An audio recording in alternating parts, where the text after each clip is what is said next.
భయాన్ని దూరం చేసే హనుమాన్. అర్జున్, నా చిన్నారి చిట్టి తల్లి, భయం అంటే ఏమిటో తెలుసా అని అమ్మమ్మ కమల అడిగింది. అర్జున్ ఆమె ఒడిలో కూర్చుని ఉన్నాడు. అర్జున్ తల ఊపాడు. అయితే విను, భయాన్ని ఎలా దూరం చేయాలో నేను నీకు ఒక కథ చెబుతాను అంది అమ్మమ్మ. చాలా కాలం క్రితం మన హనుమాన్ స్వామి గురించి నీకు తెలుసు కదా అని కమలమ్మమ్మ అడిగింది.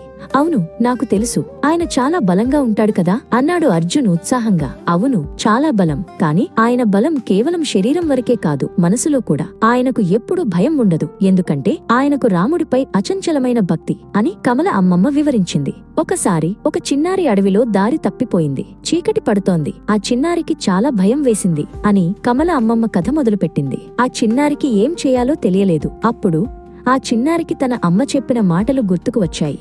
భయం వేసినప్పుడు హనుమాన్ స్వామిని తలుచుకో, ఆయన నిన్ను కాపాడతాడు అంది కమల అమ్మమ్మ. ఆ చిన్నారి హనుమాన్ స్వామి పేరును జపించడం మొదలుపెట్టింది.